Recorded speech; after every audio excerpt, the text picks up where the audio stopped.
en el deslumbrante Teatro a la Luz de Gas del San Francisco de 1883. Algunos hombres eran actores en el escenario del comercio, mientras que otros eran fantasmas en una partida mucho más peligrosa. Charles E. Bowles era un maestro en ambos papeles. Para el mundo, era la viva imagen del éxito de la Edad Dorada. Un caballero de fortuna, con un camino que parecía pavimentado en oro de alguna mina lejana y misteriosa.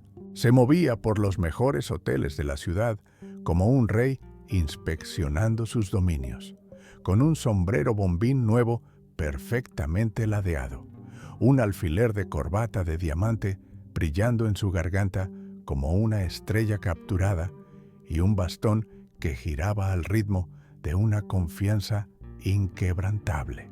Pero esta actuación, esta vida entera, era una frágil burbuja de mentiras que se cernía sobre un oscuro abismo. Y en una mañana engañosamente ordinaria, al salir del Hotel Webb House bajo el sol de California, caminó directamente hacia los brazos del destino, un destino que llevaba el rostro humilde de su lavandero, una señal ominosa de que el telón estaba a punto de caer sobre su obra maestra de 8 años de engaño, porque junto al hombre que se encargaba de la ropa sucia del señor Bowles, se encontraba un paciente depredador, una sombra desprendida de la bulliciosa fachada de la ciudad. Era Harry Morse, un detective de la Wells Fargo, y no estaba allí para admirar el brillo del reloj de oro de Bowles. Estaba allí para cobrar una deuda escrita con polvo, miedo y 28 cajas fuertes robadas. Durante semanas, Morse y su superior, el legendario James B. Hume, habían rondado cada lavandería del norte de California, persiguiendo un cifrado fantasmal, FXO7. Era una simple marca de lavandería en un pañuelo, un trozo de tela olvidado en la escena del último golpe de Black Bart. Creían que este caballero impecablemente vestido, este pavo real conocido como Charles Bolton, era el mismo hombre que usaba un saco de harina como máscara y mantenía a todo el estado bajo un dominio de terror poético. La historia que crees conocer es solo un susurro de la verdad. Ahora descorremos el telón sobre el verdadero Black Bart, un hombre de contradicciones impactantes, cuyo mayor secreto no era lo que robaba, sino quién era en realidad. La contienda entre Black Bart y la Wells Fargo nunca fue solo por dinero. Para la compañía era una guerra por su alma. Wells Fargo era más que un banco o una línea de transporte. Era la columna vertebral de hierro del oeste americano, un vasto imperio de diligencias, vagones y cables de telégrafo, que cosían las costuras de un continente salvaje y caótico. Sus cajas fuertes verdes eran símbolos de orden y fiabilidad, promesas entregadas a través de miles de millas de territorio hostil. Sus agentes eran temidos, su nombre era una garantía, y su credo central, susurrado en las salas de juntas y grabado en la mente de sus detectives, era absoluto. Wells Fargo nunca olvida. No era un lema, era una amenaza. La promesa de que cada deuda sería cobrada, cada transgresión castigada, sin importar cuánto tiempo tomara. Y durante 8 largos años, un solo hombre se burló de esa promesa. No se limitaba a robarles, los elegía convirtiendo a la gran Wells Fargo en su empresa personal y exclusiva. Era un enfoque tan singular y obsesivo que parecía menos un crimen y más una campaña de humillación selectiva, convirtiendo el orgullo de la compañía en una herida purulenta. Desde las doradas oficinas de San Francisco, el jefe de detectives, James B. Hume, observaba crecer la leyenda de Black Bart con una furia fría y profesional. Cada nuevo informe era otra mancha en la inmaculada reputación de la compañía, otro verso en una balada de desafío cantada por un fantasma. Este no era un matón desesperado y violento, era un profesional, un artista de la emboscada que operaba con la precisión de un cirujano y el estilo de un mago de escenario. No dejaba pistas, ni rastros de casquillos, ni testigos aterrados. Solo una caja fuerte, vacía y astillada y una creciente sensación de impotencia corporativa. Hume, un hombre que creía en la lógica, las pruebas y el poder inexorable de su organización, estaba luchando contra un fantasma. La prensa y el público se estaban enamorando del forajido, cautivados por su audacia y su eficiencia incruenta. Pero para Hume y la Wells Fargo era un insulto profundamente personal. Este forajido poeta no era un héroe popular, era un cáncer en su sistema, y la cura debía ser encontrada, costara lo que costara. Para entender la profundidad de su obsesión, hay que volver al principio, a un caluroso día de julio de 1875, en un camino solitario donde nació la leyenda en un acto de audacia asombrosa, casi cómica. La diligencia procedente de Sonora ascendía con un quejido por la empinada cuesta de Funk Hill, un tramo de carretera de mala fama a las afueras de Copperópolis, en el condado de Calaveras. El sol caía como un martillo, el aire denso olía a polvo y a pino recalentado. Para el conductor, un veterano llamado John Shine, era solo otro viaje agotador. El avance rítmico de los caballos, el crujido del cuero, el peso de la caja de Wells Fargo bajo su asiento, era el pulso familiar y monótono de su vida. Entonces, el pulso se detuvo, materializándose entre el calor titilante y la maleza del camino. Apareció una figura que parecía arrancada de una pesadilla. Era alto y vestía un largo guardapolvo de lino que le llegaba a los tobillos, un atuendo extraño para aquel calor abrasador. Llevaba los pies envueltos en gruesos harapos y sobre la cabeza un saco de harina con toscos agujeros para los ojos. No se apresuró ni gritó, simplemente se plantó en medio del camino, como un centinela silencioso e inquietante, y apuntó una escopeta de 2 cañones directamente al pecho de John Shine. El arma estaba firme, sostenida con una calma desconcertante que resultaba mucho más aterradora que cualquier amenaza frenética. Una voz, profunda y resonante, cortó el silencio. No denotaba pánico ni emoción, solo una autoridad plana y fría. ¡Tire la caja! Era una orden, no una petición. John Shine, un hombre que no se asustaba fácilmente, sintió un pavor helado recorrerle la espina dorsal.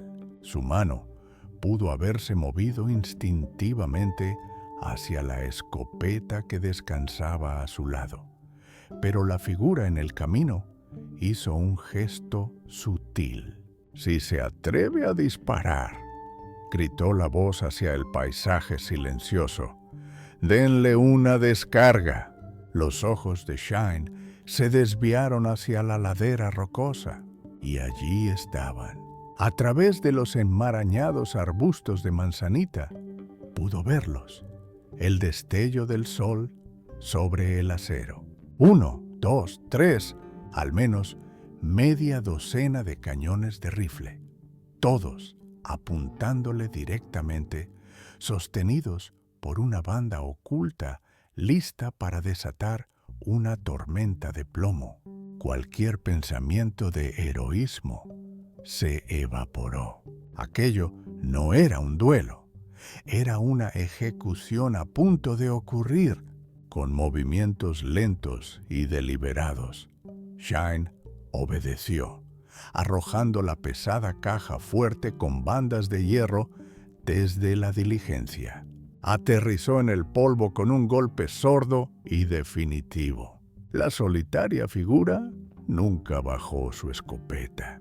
Manteniendo la mirada fija en el conductor, sacó un hacha de debajo de su guardapolvo. Con la misma calma metódica, se puso a trabajar, y el chasquido agudo del hacha al partir la tapa de madera de la caja fuerte resonó en el inquietante silencio. No la destrozó con furia. Fue eficiente, experimentado, como un tonelero desmontando su propio barril. Sacó las bolsas de monedas y polvo de oro, metiéndoselas en los bolsillos con movimientos económicos y rápidos. Durante todo el calvario, permaneció como una silueta de amenaza disciplinada, con su banda oculta como una presencia palpable e invisible en la maleza circundante. Una vez que la caja estuvo vacía, simplemente se hizo a un lado e hizo un gesto con la escopeta. La función había terminado. Adelante. Un aturdido John Shine restalló el látigo y los caballos se lanzaron hacia adelante, ansiosos por abandonar la escena de aquel robo extraño, casi teatral. Fue la primera de 28 actuaciones de este tipo, el acto de apertura de un drama que elevaría a un hombre con un saco de harina a la categoría de leyenda y convertiría a la compañía más poderosa del oeste en su audiencia involuntaria y enfurecida. John Shine condujo a su tiro por la cima de la colina y la tensión en sus hombros apenas comenzaba a aliviarse. La imagen de aquellos cañones de rifle brillando entre los arbustos estaba grabada en su mente. Era un hombre de la compañía, y eso significaba que la caja fuerte, incluso destrozada y vacía, era una prueba, era el protocolo. Tras poner una distancia segura entre él y el lugar del robo, detuvo a los caballos. Fue una decisión audaz, quizás insensata, pero Shine no era un cobarde. Bajó de la diligencia, con el corazón todavía martilleándole en las costillas, y comenzó a caminar de regreso a la escena. Se estaba aventurando de nuevo en la boca del lobo, esperando a medias que un disparo resonara desde la silenciosa y vigilante ladera. Se acercó al lugar donde la caja astillada yacía en el polvo, sus ojos escudriñando la maleza donde la banda se había escondido. Vio las armas todavía apuntándole, inmóviles. Se quedó helado, gritando, implorando a los pistoleros ocultos que no dispararan, que no pretendía hacerles daño. El silencio que respondió fue absoluto, más pesado y profundo que antes. Ni un susurro de movimiento, ni una orden susurrada. Solo el zumbido de los insectos en el calor opresivo, dudoso, paso a paso, Shine se movió hacia las rocas. Apartó una rama, con el cuerpo preparado para una confrontación, y entonces lo vio. La visión debió de golpearle con la fuerza de un impacto físico, una ola de incredulidad seguida de una oleada de humillación pura y sin adulterar. No había ninguna banda, nunca la había habido. No había rifles, ni forajidos curtidos, esperando en una emboscada. Solo había palos, una serie de ramas oscuras, rectas y cuidadosamente seleccionadas, afiladas en la punta y expertamente encajadas entre las rocas y los arbustos para imitar a la perfección la apariencia de una línea de cañones apuntando. Era un truco, una pieza de teatro brillante y asombrosamente simple, diseñada para multiplicar la amenaza y paralizar a su víctima con el miedo. En ese momento, John Shine comprendió que no le había robado una banda de asesinos despiadados. Había sido superado en ingenio, burlado y completamente engañado por un genio solitario de la decepción. La banda fantasma fue una obra maestra de guerra psicológica, un truco tan efectivo que Black Bart, quizás dándose cuenta de que era demasiado bueno para usarlo 2 veces, lo eliminó de su repertorio después de esa primera actuación. No lo necesitaba. Su propio temple era un arma más que suficiente. Durante los siguientes 8 años, el núcleo de su método se mantuvo brutal y hermosamente simple. Una figura solitaria, un guardapolvo, una máscara de saco de harina, una escopeta sin disparar y la tranquila orden: tire la caja. Era una criatura de hábitos, un minimalista en una profesión conocida por su violencia caótica.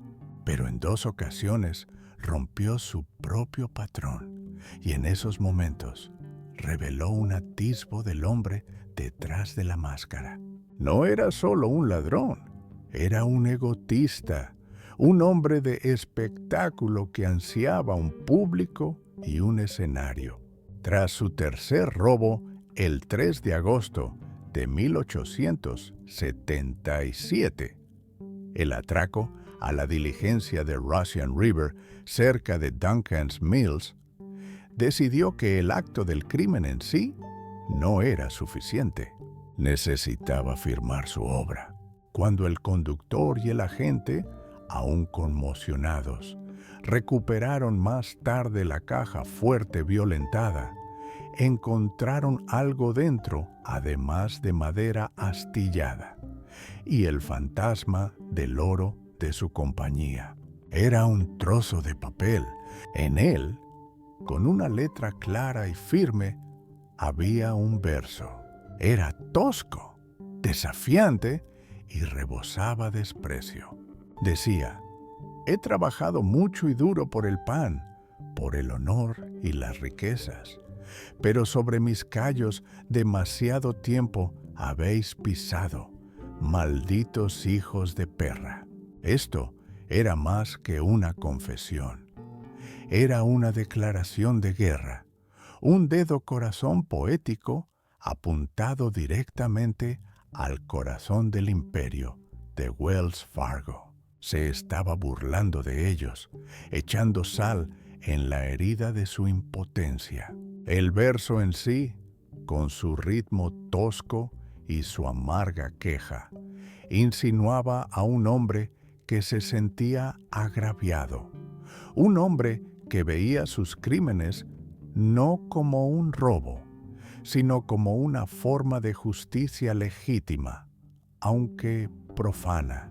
Pero el toque final fue lo que cimentó su leyenda. No podía simplemente dejar una nota anónima. Tenía que darle un nombre a su personaje fantasma, una marca. y con un alarde de ingenio tan afilado como su hacha, firmó el poema con un juego de palabras que resonaría por todo el oeste. No era simplemente Black Bart, era Black Bart, el PO8A, un poeta de los caminos. Con ese único gesto arrogante, un asaltante de caminos común se transformó en un héroe popular, un personaje tanto como un criminal, asegurando que su nombre sería recordado mucho después de que el oro que robó se hubiera gastado. En su oficina de San Francisco, rodeado de mapas, telegramas y los informes pulcramente archivados de sus agentes, el detective James B. Hume no estaba para bromas. Puede que el público hubiera adoptado al poeta, haciendo circular sus rimas en los salones y periódicos, tejiendo historias que desdibujaban la línea entre el hombre y el mito, hasta que la verdad se perdió casi por completo. Pero para Hume, esto no era un asunto de risa. La poesía era una afrenta personal, un acto calculado de falta de respeto dirigido a él y a la institución que servía. Mientras los novelistas de a 10 centavos creaban un héroe romántico, Hume escarbaba en la tierra rocosa e implacable del norte de California, buscando una sola pista tangible en una serie de crímenes impecables. Este bandido era un fantasma. No dejaba huellas de cascos, lo que sugería que viajaba a pie, un método extraño, casi increíble para un asaltante de caminos. Los testigos, cuando lo sabía, informaban consistentemente de una voz profunda, agradable y autoritaria, la voz de un hombre educado, no de un rufián desesperado. Sus crímenes no seguían un patrón discernible. Pasaban meses de silencio, arrullando a Wells Fargo en una falsa sensación de seguridad, solo para ser destrozados por una rápida sucesión de robos, a veces con solo un día de diferencia, en lugares a millas de distancia el uno del otro. La única constante, el único hilo que conectaba cada incidente era la escopeta. Siempre estaba allí, un símbolo de intención letal, la fuente última de su poder sobre sus víctimas. Y sin embargo, en 8 años y 28 robos confirmados, nunca la había disparado, ni una sola vez. Este detalle carcomía a Hume. ¿Era un código de honor? ¿Una elección estratégica para evitar la soga del verdugo que conllevaba un cargo capital? ¿O era algo completamente diferente? La otra única consistencia era la geografía. Toda la obra de Black Bart se limitaba a las colinas escarpadas y escasamente pobladas del norte de California, una vasta tierra salvaje que podía tragarse a un hombre sin dejar rastro. Hume fue un pionero de la detección científica en los Estados Unidos.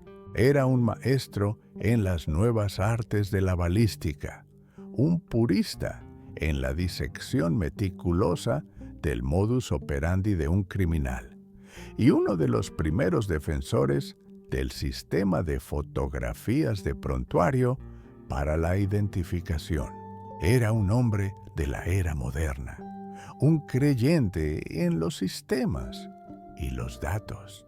Pero toda su pericia, todas las refinadas herramientas del trabajo policial eran completamente inútiles contra este hombre. Black Bart no dejaba balas que analizar, ni huellas dactilares que estudiar, ni un rostro que fotografiar. Era un espacio en blanco en el universo de hechos cuidadosamente construido por Hume. Frustrado por los límites de sus métodos modernos, Hume tuvo que recurrir a la forma más antigua y agotadora de trabajo de detective: patear el terreno. Cambió su oficina de la ciudad por los senderos polvorientos y abrasados por el sol de las estribaciones de la Sierra Nevada. Se convirtió en una figura familiar y tenaz en los pequeños pueblos y granjas aisladas de la región del Oro. Recorrió las escenas del crimen, midiendo distancias, estudiando el terreno, tratando de pensar como su presa.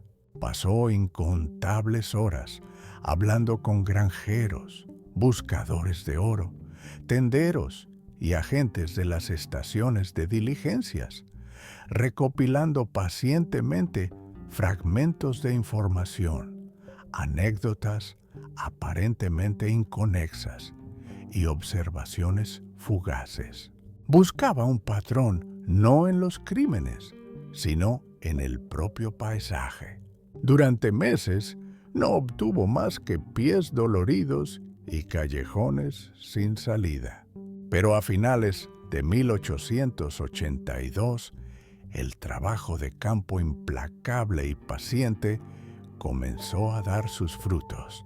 Las piezas dispersas del rompecabezas, recogidas de docenas de fuentes inconexas, empezaron a unirse, y la imagen que surgió fue tan detallada, tan específica y tan absolutamente contraria a todos los perfiles conocidos de un asaltante de caminos, que dejó atónito incluso a un hombre tan experimentado como Hume. El robo de diligencias era cosa de jóvenes, una profesión para los imprudentes y desesperados. Pero según la imagen compuesta que Hume estaba construyendo, Black Bart era viejo, aterradoramente viejo. Quizás incluso mayor que el propio Hume, que rondaba los 55. Un informe tras otro de los residentes de las zonas de los robos mencionaba al mismo extraño peculiar, un hombre de pelo canoso y un bigote magnífico y espeso. A menudo llevaba un atillo de mantas, como un trabajador migrante, pero su comportamiento era el de un caballero. Tenía buena conversación, era un excelente compañero de cena y un narrador talentoso. La gente invariablemente le apreciaba, señalaba un informe. A menudo se le veía con un sombrero bombín y, lo más curioso, con unas botas que tenían cortes a los lados, como para aliviar la presión sobre unos dolorosos callos, un detalle que encajaba perfectamente con la amarga queja de su poema. A este hombre siempre se le veía a pie, caminando a un ritmo enérgico que desmentía su edad. Si este amable excursionista de edad avanzada era realmente el notorio Black Bart, era una maravilla física. Una vez había robado 2 diligencias diferentes a 30 millas de distancia en un período de 24 horas, una hazaña de resistencia que desafiaría a un hombre de la mitad de su edad. Hume ahora tenía un rostro, una personalidad y un perfil. Ya no estaba cazando a un fantasma. Estaba cazando a un caballero de pelo canoso y bigotudo, con los pies doloridos y una voluntad de hierro. Se estaba acercando. Solo necesitaba un error. La trampa, cuando finalmente se cerró, no fue una diseñada por James Hume. Fue producto de la pura y simple suerte, una variable aleatoria en una ecuación que Black Bart había perfeccionado durante 8 años. Meses después de que Hume hubiera perfilado su sorprendentemente detallado retrato del forajido anciano, Bart decidió regresar al lugar donde todo comenzó. Eligió Funk Hill, la misma cuesta empinada cerca de Copperópolis, que había sido el escenario de su audaz debut. Fue una elección sentimental, casi arrogante, una reverencia final en su escenario favorito. Pero esta vez, el guión sería reescrito con violencia. Mientras la diligencia de Wells Fargo, conducida por un hombre llamado Reason McConnell, comenzaba su lento y laborioso ascenso por la colina, hizo una parada no programada. Un joven llamado Jimmy Rolleri, un pasajero que viajaba con McConnell, decidió que quería ir de casa. Cogió su rifle y saltó de la diligencia, diciéndole a McConnell que atravesaría el terreno y se encontraría con él más adelante.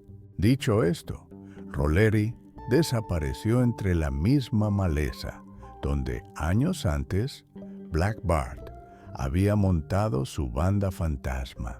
La diligencia continuó. Al acercarse a la cima de la colina, ocurrió lo inevitable. La figura familiar y temida apareció en el camino. El largo guardapolvo, la máscara de saco de harina, la escopeta firme, la voz, tranquila y autoritaria como siempre, cortó el aire. «¡Tire la caja!». McConnell, conociendo el procedimiento y la inutilidad de la resistencia, obedeció. El bandido, con su eficiencia practicada, sacó su hacha y se preparó para trabajar sobre la caja fuerte. Era una escena que se había repetido 27 veces antes, un ritual perfecto y sin sangre. Pero cuando el primer golpe del hacha impactó la madera, el ritual se rompió. Desde el lado del camino, irrumpiendo a través de los mismos arbustos donde una vez estuvieron apoyados los rifles fantasma, emergió Jimmy Rolleri. Había oído el alboroto y venía corriendo con su propio rifle en la mano, tropezando con una escena que apenas podía creer. Por primera vez en su larga y célebre carrera, Black Bart no tenía el control. El cazador se había convertido en la presa. La visión del joven armado destrozó su compostura. Abandonó la caja fuerte, su proceso metódico olvidado al instante. Su único pensamiento era escapar. Corriendo a grandes zancadas por la maleza enmarañada, aferrando una bolsa que contenía $4,800 en amalgama de oro que había logrado coger, se convirtió en un blanco frenético y móvil. Nunca disparó su escopeta, solo corrió. Mientras Bart se apresuraba a buscar refugio, Reason McConnell, el conductor, actuó con una velocidad asombrosa. Le arrebató el rifle de las manos a Rolleri, apuntó a la figura que huía y disparó. El tiro se desvió, levantando polvo detrás del hombre que corría. Rolleri, recuperándose de su conmoción inicial, tomó el rifle de nuevo, apuntó con más cuidado y volvió a disparar. Esta vez, el tiro dio en el blanco. El forajido gritó, tropezó y cayó, desapareciendo en el denso follaje del borde del camino. Gritando victoria, convencidos de que acababan de poner fin al reinado del forajido más famoso de California, McConnell y Rolleri se lanzaron tras él entre la maleza. Esperaban encontrar un cuerpo, o al menos a un hombre herido desangrándose en el suelo. Se abrieron paso a la fuerza entre los arbustos, buscando frenéticamente, con la adrenalina a flor de piel. Pero no encontraron nada. Se había ido. Fue otro de sus actos de desaparición, un último y desesperado truco de magia. Estaban perplejos, plantados en el polvo, sin nada más que el silencio de las colinas. Pero esta vez, el fantasma había sido descuidado. En su huida de pánico, el hombre que nunca dejaba pistas había dejado un rastro. Tirados en la tierra, cerca de donde había caído, encontraron una pequeña colección de objetos personales, caídos en medio del caos. Había un sombrero bombín, una navaja de afeitar, unos binoculares y algunos perdigones sueltos envueltos en un trozo de tela. Y en ese trozo de tela, manchado de tierra pero aún legible, había una marca de lavandería, FXO7. Era el error que Hume había estado esperando. El forajido estaba herido y había perdido su máscara de anonimato. La red, que se había lanzado tan ampliamente durante tanto tiempo, ahora se estaba cerrando.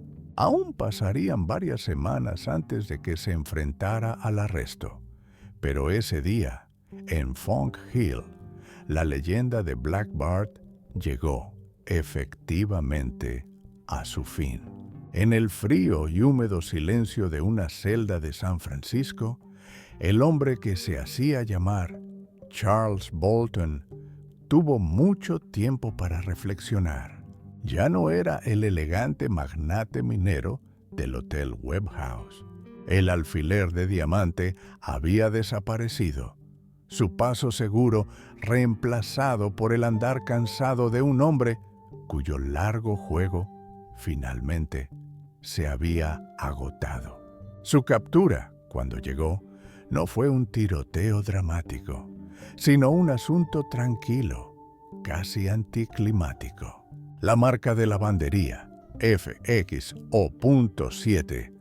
fue la llave que lo abrió todo.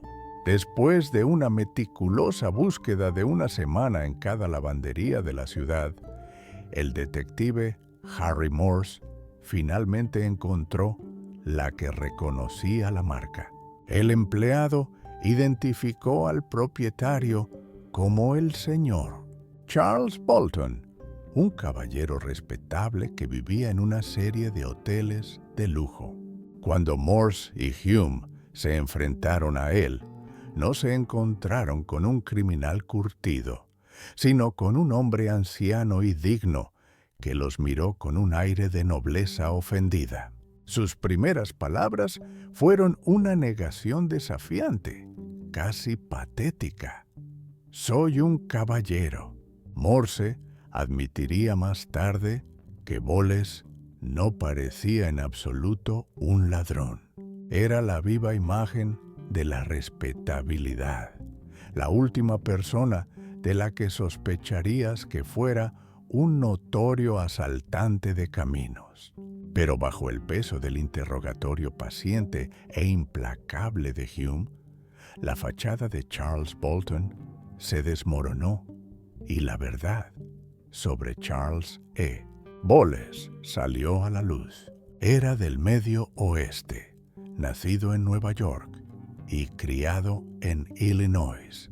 Era un veterano del Ejército de la Unión, habiendo servido con distinción en la Guerra Civil y sufrido heridas en la Batalla de Vicksburg.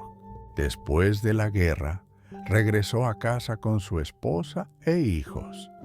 Pero el atractivo del oeste y la promesa de una fortuna rápida resultaron demasiado fuertes.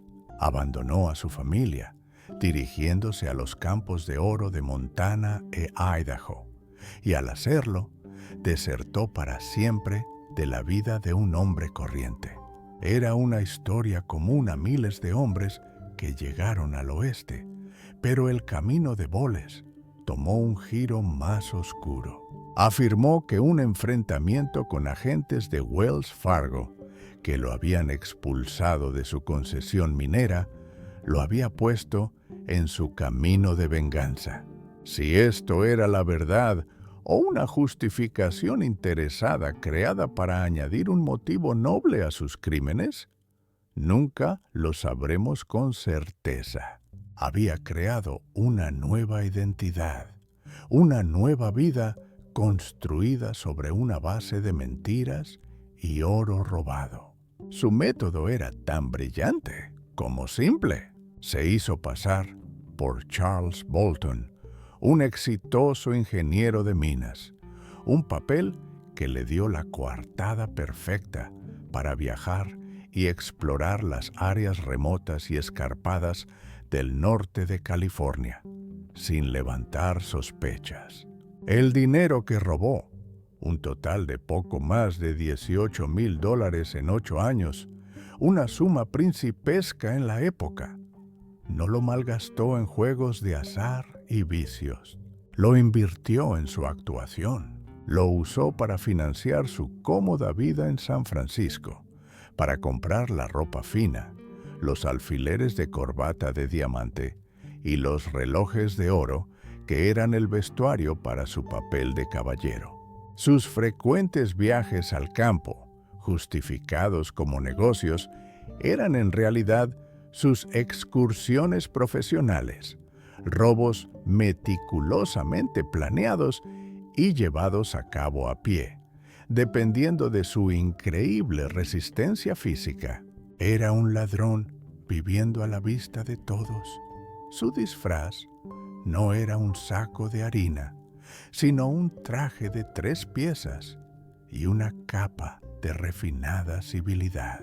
Mientras Bowles relataba los detalles de sus 8 años de carrera, los detectives quedaron impresionados por su inteligencia y su memoria. Expuso la intrincada danza de su doble vida, un hombre dividido entre 2 mundos.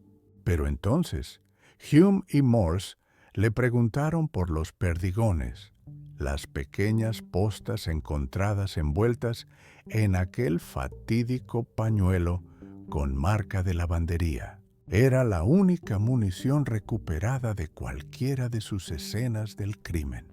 Y fue entonces cuando Charles Bowles desveló su última e impactante revelación, el secreto que recontextualizaba toda su empresa criminal. Fue el remate de una broma de 8 años jugada a la compañía más poderosa del oeste.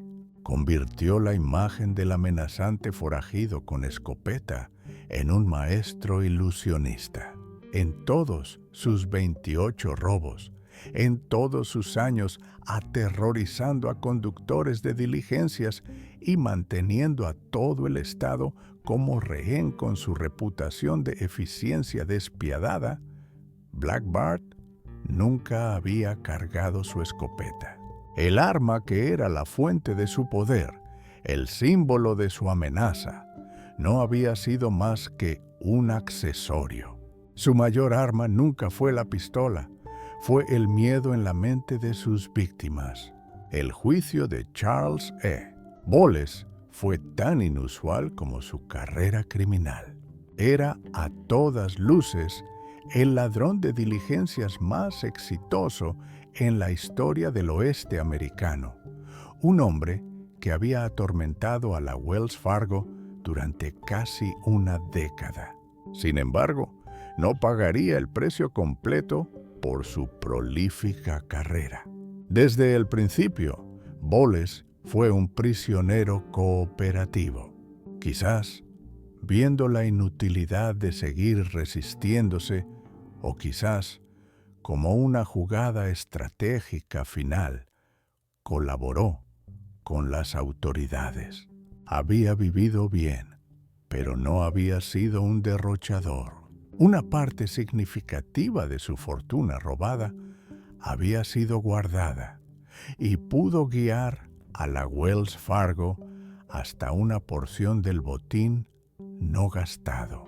Este acto de restitución, combinado con el hecho innegable de que en 28 robos a mano armada nunca había dañado físicamente a una sola persona, jugó fuertemente a su favor.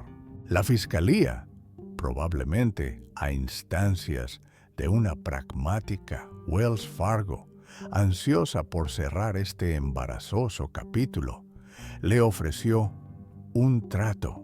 A cambio de una confesión completa, se le permitiría declararse culpable de un solo cargo de robo. El legendario Black Bart, el terror de los caminos, fue sentenciado a apenas 6 años en la penitenciaría estatal de San Quentin. Su tiempo en prisión no hizo más que amplificar su fama. El hombre había desaparecido de la vista del público, pero el mito cobró vida propia. Los periódicos y las novelas de a 10 centavos, libres para inventar donde los hechos escaseaban, lo pintaron como un caballero caído, un maestro de escuela agraviado o un poeta hambriento forzado a una vida de crimen. Se convirtió en una figura romántica, un símbolo de desafío caballeroso contra una corporación sin rostro. Cuando fue puesto en libertad anticipada por buena conducta en enero de 1888, después de cumplir poco más de 4 años, emergió de las puertas de San Quentin como una celebridad aún mayor que cuando entró. Era ahora un hombre que se acercaba a los 60 años, su magnífico bigote aún intacto, aunque ahora completamente blanco. Los reporteros lo rodearon, ansiosos por obtener la historia verdadera del propio hombre. Fue paciente y cortés, pero sus respuestas eran a menudo ingeniosas, evasivas y diseñadas para preservar su propia mística.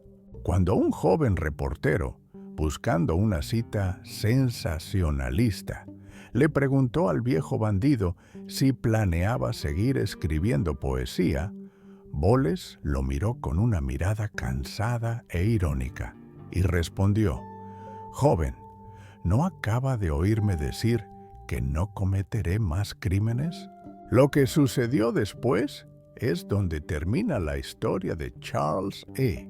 Boles y donde realmente comienza la leyenda de Black Bart. Desapareció. El hombre que una vez se había desvanecido en el chaparral de las colinas de California, ahora se desvaneció de las páginas de la historia misma. El registro se vuelve silencioso. ¿Regresó a una vida de crimen? Algunos detectives de Wells Fargo juraron que sí, culpándolo de algunos robos de diligencias dispersos que llevaban su estilo característico. Pero nunca se probó nada.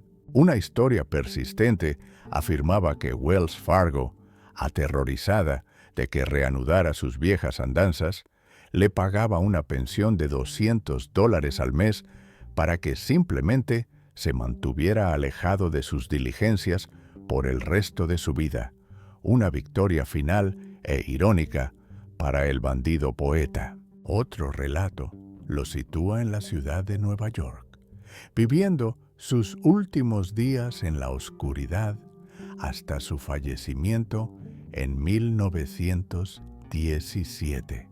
Pero los románticos, los que se habían enamorado de la leyenda del poeta, preferían un final más apropiado. Susurraban que había tomado el dinero que le quedaba y se había mudado a las tierras salvajes de Montana. O fue en Nevada, incapaz de resistir el señuelo de una última aventura, un último intento de hacer fortuna a la antigua usanza. Al final, Su desaparición fue su último y más grande truco de magia. Charles E. Boles, el veterano de la Guerra Civil, el buscador de oro fracasado, el hombre con los pies doloridos y un talento para el engaño, se había ido. Pero Black Bart, el bandido caballero que burló a la compañía más poderosa del oeste con una escopeta vacía y unos pocos versos de mala poesía, cabalgó hacia el ocaso del mito americano, su verdadero destino perdido para siempre entre el polvo y las leyendas de la frontera.